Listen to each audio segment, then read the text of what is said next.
going, y'all? We meet again at last. It's Star Wars Day. Right, so I am off Torquay today. So if you didn't get to catch the live that me and Dan did earlier, then maybe check it out on the channel. The video probably 2 before this one, because there'll be the vlog before this one as well. We're going to talk about low point today. So a student sent me a swing, says they hit the ball very straight, but they struggle with low point. So that's catching it thin and fat, those kind of ideas. So let's talk about how to control and work and actually think about the things that might influence low point. But let's not forget that it's Star Wars Day. So today's comment, The Last Jedi, will it be any good or not? Post comments down below. Let's hear ya. Will it be any good? It's an issue again. Remember to hit the subscribe button as well if you're loving the daily vlogs, as well as that thumbs up button, because YouTube likes it.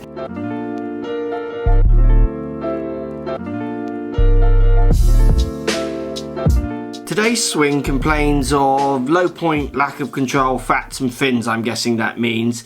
He references how flat his backswing is, so you can see his backswing here obviously looks low and around him. We'll talk about if that makes a difference or not, but we're really going to try and enable this golfer to control and practice what low point means to them in a more constructive way. Something often golfers don't realise they're even allowed to play with. Let's get to Torquay Golf Club. Hello, Torquay Golf Club.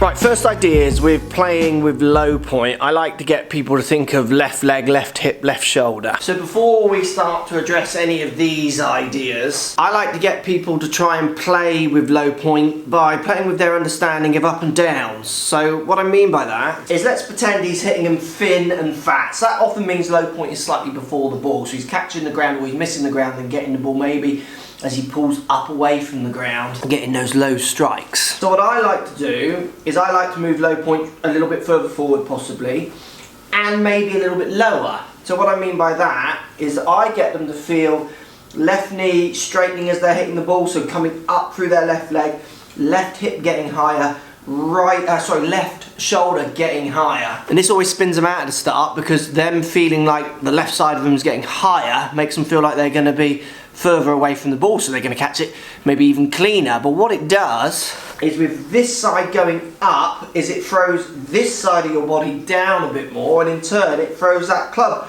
down a fraction more. What also happens is, because they're trying to get up through that left side, they make a good conscious effort of getting off the right side, often shifting them a little bit further forward, moving low point forward. So it does 2 things. It moves low point forward a bit more, and it gets them getting down into the ground a fraction more. Not for everyone, but for lots. Like, I have a high strike rate on this, meaning as in I say it to a lot of people. It's like one of those sentences I use time and time again, and it just kind of changes people's ideas and strikes straight away. So once you've made your backswing, I want you to just as soon as you start your downswing, really feel like you're moving that pressure onto your left foot and then jumping out of it. It'll transform your interaction with the ground.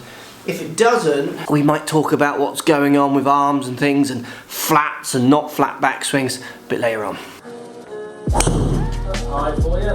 Is that going to be longer? Yeah, there we go. 265. So he's got a better launch on that one, and there's your 263, the top one carry, and then the spin drops down to 2.7. So look again at the effect Dan has on all of this. You know, it's 236 to 263. That last one being his launch monitor shot. Right, controlling low point number 2. Dan on camera here. Hi, Dan. Hello. So, interesting question for the viewers. If I was to swing, this player calls himself flat, so around this way, opposed to, let's say, steep this way.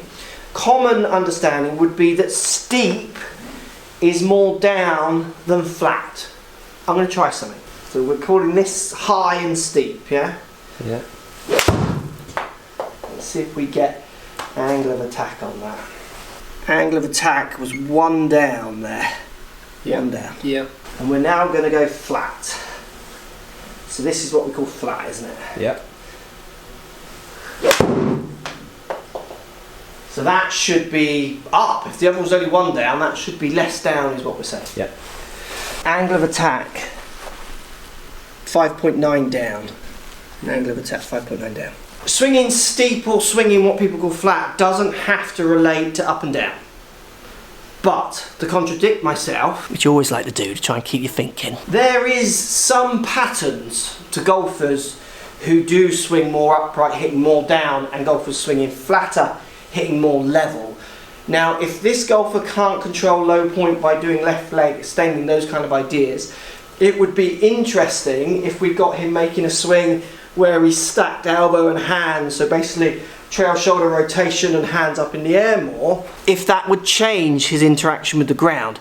I don't know if it will. As my first demonstration shows, and I've seen it with lots of students, they don't always connect, but for some they do. So why don't we try a few swings with this golfer?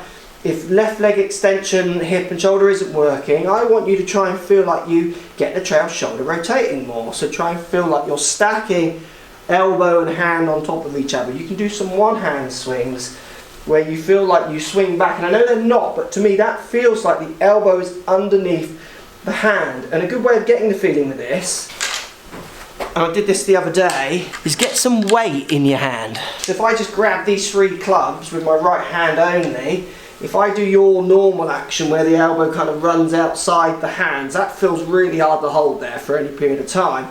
Where if I stack it up, rotate my trail shoulder more, I feel like I'm supporting that and could hold that for longer. Then in turn your hands will be getting higher. Now if you make some swings where you get that trail shoulder rotating more, the hands go up in the air more, that does affect low points of how much you hit down or up. And also if low point is more forward or back, then we've won and we would continue with that. But if you practice this and you find it makes no difference, go back to that first idea, because it's a solid one, it works for a lot of people. And that's the beauty with coaching, or I feel any good coach will say. It's not that you need to do this, it'll make you better. We don't know how you will react to any of these movements. As you saw from the start, I'm able to swing what people call steep and hit only 1 down at it, and then what people would call flat and hit up to 5 down at it, because I'm able to separate those 2 movements out and control them. Some of you can, some of you can't. That's why you've got to work with the student. But it would be interesting to see if this rotation of trail shoulder, getting those hands up in the air, did make a difference or not. Right, that was a fun live with Dan. If you didn't catch it, check it out on my channel. We tested the new Mizuno driver. Now time to head back. It's Star Wars night, come on! Oh, it's Star Wars night. The last thing you could practice as well, which is quite a handy thing to practice if you get out on the grass, is try hitting some shots with some downhill lies.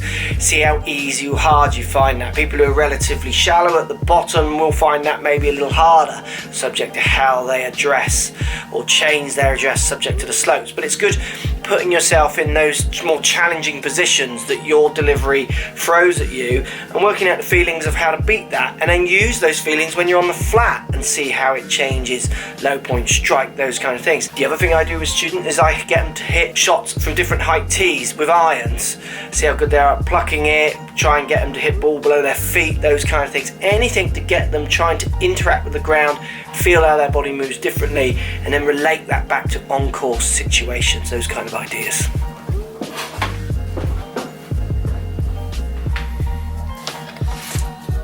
If you will not fight, then you will meet your destiny. Scared.